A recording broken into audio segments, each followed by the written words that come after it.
Do not resent the roles you didn't get. My name is Krista, and many people know me from film and TV. So I'm going to speak about this topic from the lens of the film world, and I'm going to speak about not getting roles in films or TV shows. But you may be in some other industry, so I want you to think about this from the lens of whatever it is that you do in life.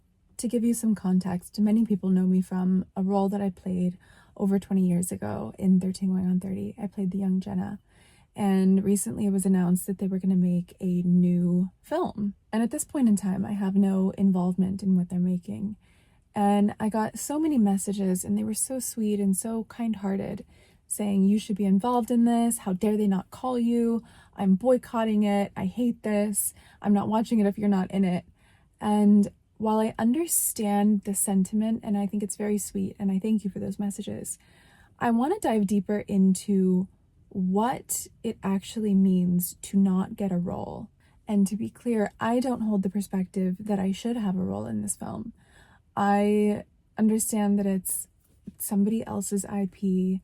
They own it. They're creating it. They have a vision for how they want it to come to life. And had they asked me, of course, I would have been honored, but I don't feel entitled to playing a role in this new project, even though I was a part of the original one. I think so many people could benefit from this understanding that they're not necessarily entitled to something just because they were a part of it before or because they think they should be. I really believe that the Most High has a plan for each one of us.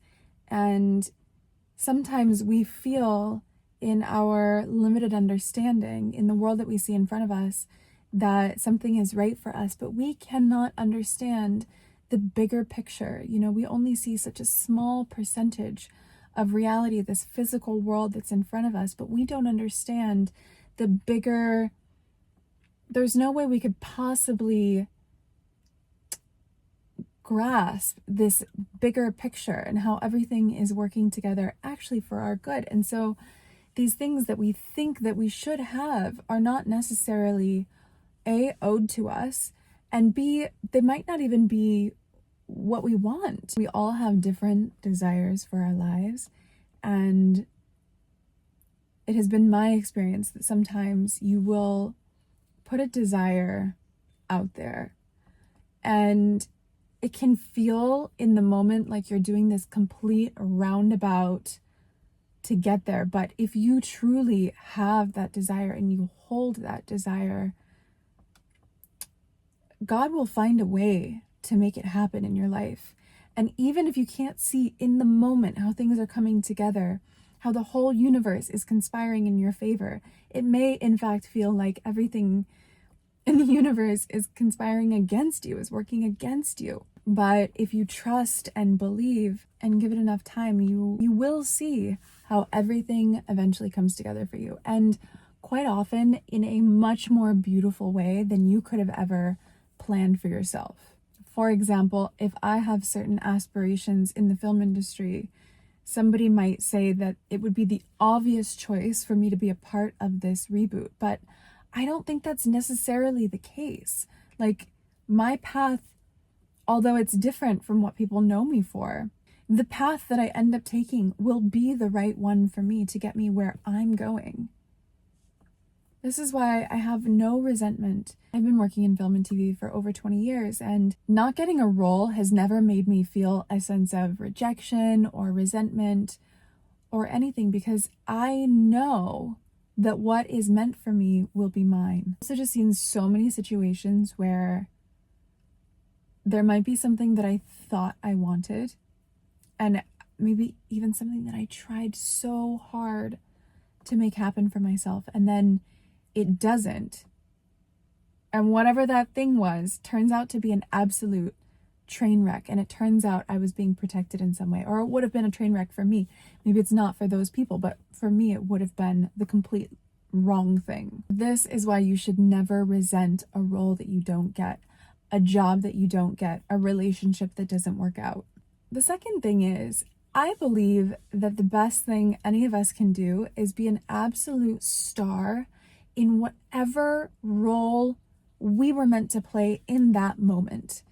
So society, the way it's set up, I think so many people have gotten this idea in their mind that the best thing to be is famous or rich or the lead of something or the star of something. Everyone wants to be the boss, the CEO, the star, whatever it is.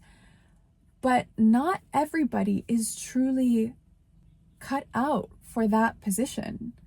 Not everybody needs to be the CEO of a company. Some people are really, really fantastic being the director of their department or even, somebody's assistant. Not everybody needs to be the boss. Not everybody needs to be the star or the head of whatever it is. Not everybody is prepared for leadership. Not everybody makes a good leader. Some people do their best work when supporting a team or supporting a leader. For me, the same holds true in the film world. We're kind of taught that we should strive for the leading role or strive for the head of whatever it is. But sometimes the best thing you can do is be an incredible supporting cast member.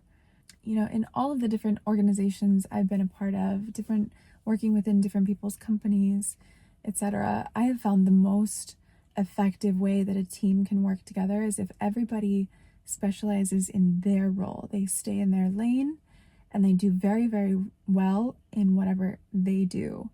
And sometimes people get like power hungry or they want more control or more recognition. And so they try to kind of eclipse the other roles or swerve into the other lanes. And that's when you end up with accidents and disasters because people didn't stay in their own lane.